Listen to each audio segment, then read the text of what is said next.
Hello enemy lovers, स्वागत है आपका हमारे चैनल पर। और आज हम देखेंगे गाचियाकुटा के एपिसोड नंबर 9 को। एपिसोड की शुरुआत में तभी यहाँ रूडो के हाथ में काफी दर्द हो रहा होता है, जिस वजह से वह पानी की मदद से उस दर्द को शांत करने की कोशिश कर रहा होता है। पर जैसे ही रूडो अपने रूम में वापस जाता है, वैसे ही वो देखता है कि रियो उसके बेड के ऊपर लेटी हुई है, जिसे देखकर वो हैरान हो जाता है। आखिरकार तुम सुबह सुबह 4 बजे मेरे रूम में क्या कर रही हो? और आखिरकार तुम यहाँ पर आई कैसे? मेरा रूम तुम्हारे रूम से ऊपर है, तो इसलिए मुझे सुनाई दिया कि तुम चिल्ला रहे हो और इसी वजह से मैं तुम्हें विंडो से देखने आ गई। क्या तुम अपने हाथों की वजह से चिल्ला रहे थे?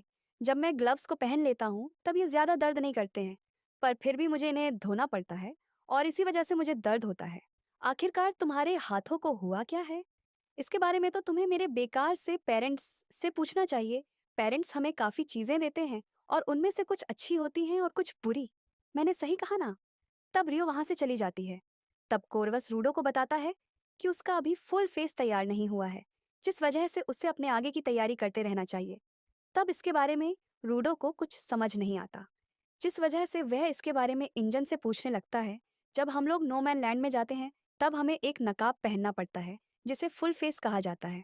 क्लीनर्स के पास आर्टिस्ट है जो कि फुल फेस और क्लोथिंग्स बनाते हैं, पर अगर हम उस बंदे को डेडलाइन दे देते हैं तो वो बावला हो जाता है और उसके काम की क्वालिटी भी कम हो जाती है, जिस वजह से हम उसे उसकी स्पीड से काम करने देते हैं। तब कौरवस रूडो को बताता है कि उसे प्रिपरेशन के लिए अपने ऊपर एक स्पेलर को कास्ट करवाना होगा, जिसका कारण रूडो को समझ में नहीं आता। तब सैमी उसे बताती है कि नोमैन लैंड्स में कभी भी कुछ भी हो सकता है और रूडो किसी ट्रैश बीस्ट का खाना भी बन सकता है, जिस वजह से उसे एक स्पेशल गिवर के जरिए उसके ऊपर प्रोटेक्शन स्पेल कास्ट करवानी होगी। और क्योंकि वो पर्टिकुलर गिवर क्लीनर्स में अभी होता नहीं है, तो उन्हें city of graffiti canvas town जाने के लिए कहा जाता है। तब एंजन रूडो को उस टीम से मिलवाता है जो कि उनके साथ नोमैन लैंड में जाने वाली होती है, जिसमें से पहली आकुटा टीम होती है और उसके मेंबर्स जानकारियो और एंजन होते हैं। दूसरी टीम ईगर होती है जिसके अंदर डेलमन और टम्सी होते हैं। और तीसरी टीम सपोर्टर्स की होती है जिसमें ग्रिस, टोमी और फॉलो होते हैं।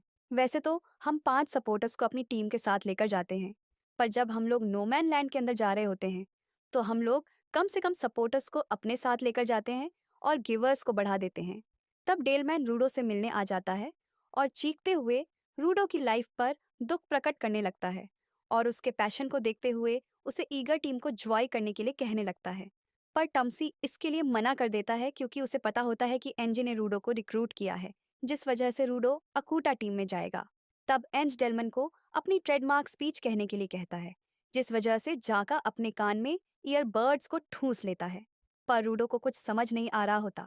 तब डेलमन अचानक से चीखने लगता है और कैलावस टाउन में जाने के लिए सभी को मोटिवेट करने लगता है, जिसे देखकर रूडो हैरान हो जाता है और हम देखते हैं सारे क्लीनर्स भी डेलमन के साथ चीखना स्टार्ट कर देते हैं, जिस वजह से रूडो भी उनके साथ ही मिल जाता है और चीखना स्टार्ट कर देता है। तब वो लोग कैनवस टाउन के लिए निकल जाते हैं और कैनवस टाउन को देखकर रूडो बहुत ज़्यादा शॉक हो जाता है। क्या ग्राउंड में सारी सिटीज़ ऐसी ही हैं? बहुत सी बड़ी सिटीज़ ने यही चीज़ें करवा रखी हैं, क्योंकि इससे वो लोग सफ़र के कचरे से बचते हैं। जो लोग सिटी में नहीं पहुंच पाते उन्हें बाहर रहना पड़ता है, जिस वजह से वो कचरे की बारिश में मर जाते हैं। तो इसलिए ग्राफिटी को ड्रॉ किया जाता है ताकि वो लोग खुद को बचा सकें। पर तुम्हें इस चीज की चिंता करने की कोई जरूरत नहीं है, क्योंकि यह तो उन लोगों की वजह से है जो कचरा नीचे फेंकते हैं। तब वो लोग टाउन के अंदर जाने लगते हैं और वहां पर कुछ लोग दरवाजा खुला होने के बावजूद भी उस टाउन के अंदर नहीं जा पाते, जिस वजह से वो बहुत ज्यादा कंफ्यूज हो जाते हैं। तब सारे क्लीनर्स अंदर चले जाते हैं, जिन्हें देखकर वो लोग शॉक हो जाते हैं। रडो, चिंता मत करो। जब तक तुम किसी बैड इंटेंशन से अंदर नहीं आ रहे हो, तब तक तुम इस दरवाजे को क्रॉस कर सकते हो। तरुणो भी टाउन के अंदर चला जाता है। तब हम देखते हैं वहां पे सभी लोग फ्रीली दीवारों के ऊपर ग्राफिटी कर रहे होते हैं। ग्राउंड में बहुत सारे लोगों को पेंट करना बहुत पसंद है, पर सभी को ये अच्छा नहीं लगता है, जिस वजह से ये कैनवस टाउन बनाया गया है, जहाँ पर सभी लोग जो चाहे उस आर्ट को बना सकते हैं। तो क्या हम लोग यहाँ पर आर्ट को देखने आए हैं? नहीं, हम यहाँ पर आर्टिस्ट गिवर को देखने आए हैं जो कि यहीं पर रहता है। वो जब भी किसी चीज़ को ड्रॉ करता है, वैसे ही उसके ऊपर प्रोटेक्टिव स्पेल एक्टिवेट हो जाती है। जैसे कि वो सोचे कि इस दीवार पर कोई भी अटैक ना करे, तो वो अपनी ड्राइंग के अंदर उस फीलिंग को डाल देते हैं, जिस वजह से इस वॉल पर कोई हमला नहीं कर पाता।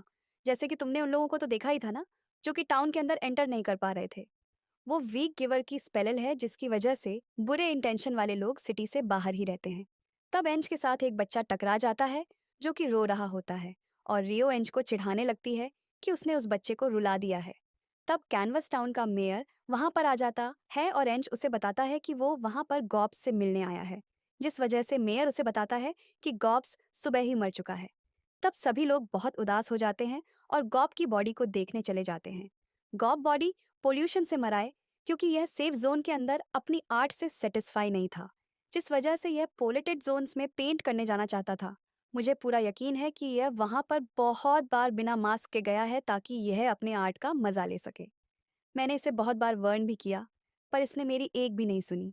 टरूडो को याद आता है कि एक बार उसने गॉब को कैफेटेरिया के अंदर क्राफ्टी बनाते हुए देखा था और एंजल ने उसे बताया था कि गॉब कभी भी अपनी गोल से नहीं भटकता है।